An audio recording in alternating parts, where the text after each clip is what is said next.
A história de Jó e Satanás é narrada no livro de Jó, que é parte do Antigo Testamento da Bíblia.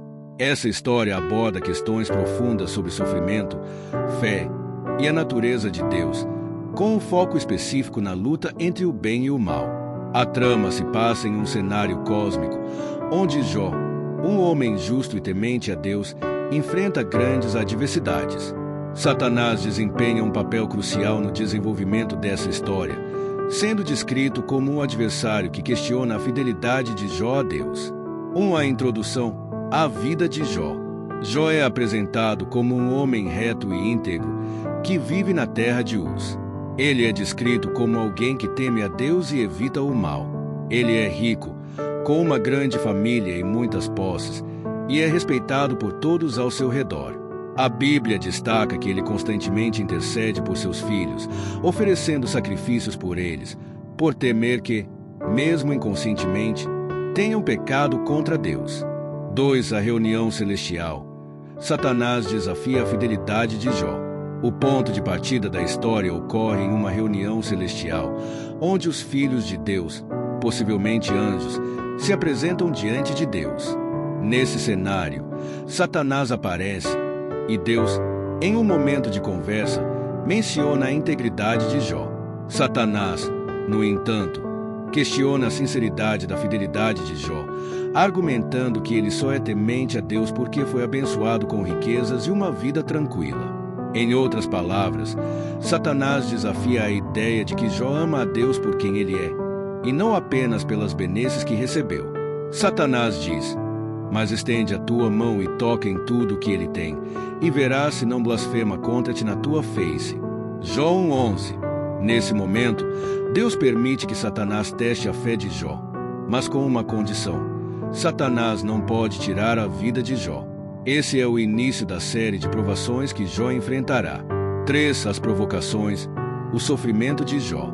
Satanás então começa a afetar a vida de Jó de maneiras devastadoras. Perda de bens. Jó perde suas riquezas e propriedades, sendo roubado ou destruído por calamidades. Seus servos são mortos e ele fica sem nada. Perda de filhos. Um desastre natural, como uma tempestade, destrói a casa onde seus filhos estavam, matando todos eles. Doença física.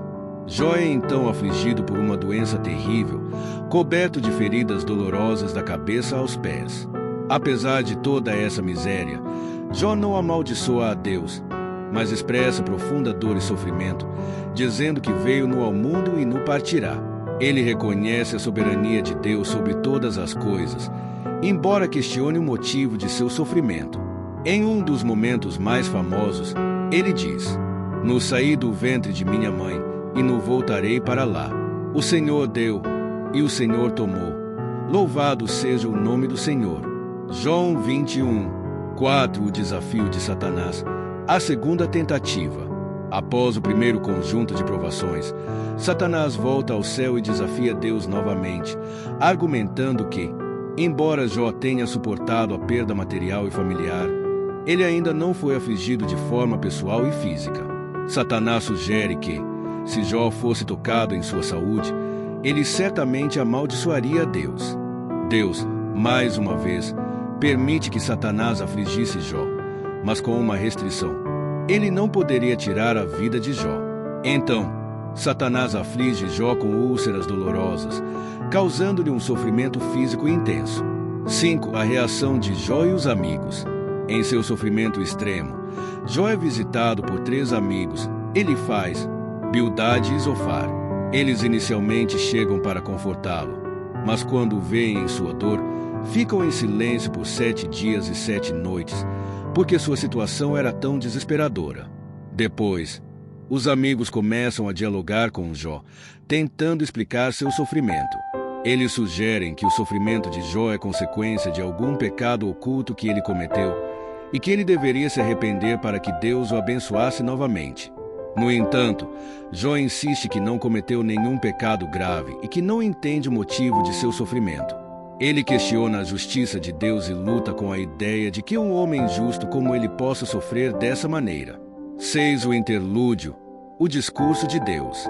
Após longos diálogos entre Jó e seus amigos, Deus finalmente responde a Jó, mas de uma maneira que desafia sua compreensão. Deus fala a partir de um redemoinho e não dá uma explicação direta sobre o sofrimento de Jó, mas questiona o sóbrio entendimento do universo e da criação, mostrando sua infinita sabedoria e poder. Deus pergunta a Jó se ele está em posição de entender todos os mistérios do cosmos, como a criação da terra e os elementos naturais. Deus diz: onde estavas tu quando eu lançava os alicerces da terra? Fala, se é que tens entendimento. Jó 38:4. Deus, em seus discursos, destaca a limitação do ser humano frente à grandiosidade divina, convidando Jó a confiar na sabedoria e soberania de Deus, mesmo sem entender completamente a razão do sofrimento. 7. A restauração de Jó. No final, Jó se humilha diante de Deus, reconhecendo a grandeza de sua sabedoria e admitindo que não compreendia completamente os caminhos de Deus. Ele se arrepende de questionar a justiça divina. Em resposta, Deus restaura a fortuna de Jó, dando-lhe o dobro do que ele tinha antes. Seus filhos são substituídos por outros, e ele vive uma vida longa e próspera, com mais filhos e filhas. 8. A lição final.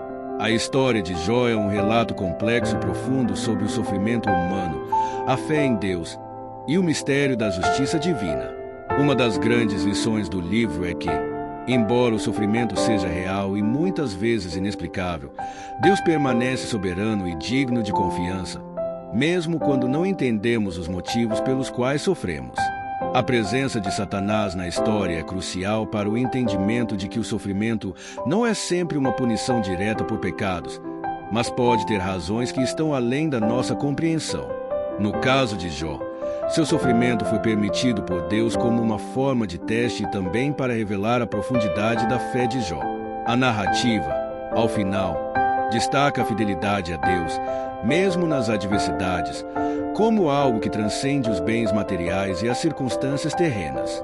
Em resumo, a história de Jó e Satanás é uma exploração da fé, da dor humana e do mistério do sofrimento, onde o personagem de Satanás atua como acusador que desafia a fidelidade de Jó. Mas no final, Deus restaura a sua vida, mostrando que a fé genuína em Deus é algo que pode transcender até mesmo o maior sofrimento.